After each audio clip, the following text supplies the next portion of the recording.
Ryan, did you hear that Trump has trouble reading from a teleprompter? Isn't that hilarious? No, and watch on to find out why.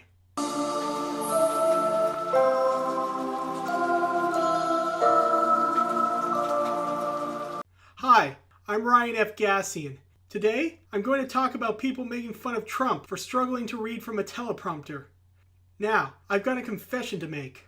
I too struggle with reading from a teleprompter. I'm dyslexic, as well as ADHD and Asperger's. I didn't learn to read and write until I was 12. The specialists say it's because I don't hear sounds properly, and English is a phonics-based language. If you can't pronounce the words properly, you're going to have a hard time trying to learn how to read or spell.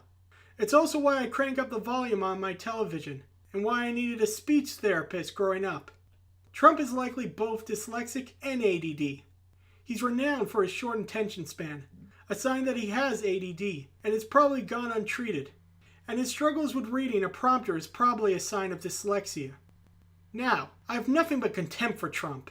He's a narcissist, a womanizer, and a cruel vulgarian. He's deserving of scorn, but leave his dyslexia alone. I realize I'm being PC for saying this, but think of it as a variation of Godwin's law. You can compare someone to Hitler, but if you do, you lose the argument. The same is true if you bring up someone's disability. 1. You're proving yourself to be ignorant. A lot of smart and successful people have learning disabilities. Albert Einstein, Steven Spielberg, and Richard Branson.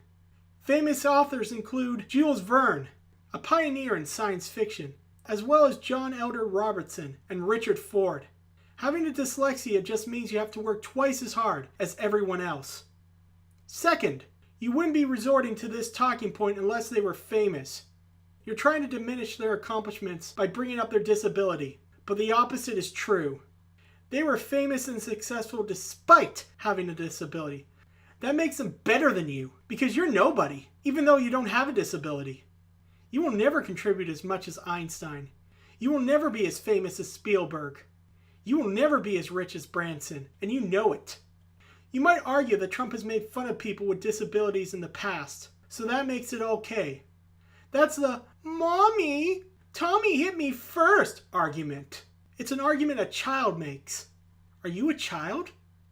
Only one comedian has successfully addressed this subject, but in that case, Samantha Bee wasn't making fun of Trump's dyslexia. She was showing people the dangers of using video clips to build a conspiracy theory, which in this case was that Trump can't read. Her goal was to teach, not ridicule. Okay, maybe a little, but again, it was done in such a way that it wasn't offensive to people with learning disabilities. As I stated earlier, there are a lot of things to criticize Trump for, and he totally deserves it. But leave his dyslexia out of it. Not unless you want to prove to all that you're just as petty and juvenile as him. Thank you for listening, and please help my channel by liking this video and subscribing. Oh, and visit my website at www.darknessinamerica.com to read my short stories about a future United States where people live in fear of inquisitors, telepathic assassins who police the populace for thought crimes.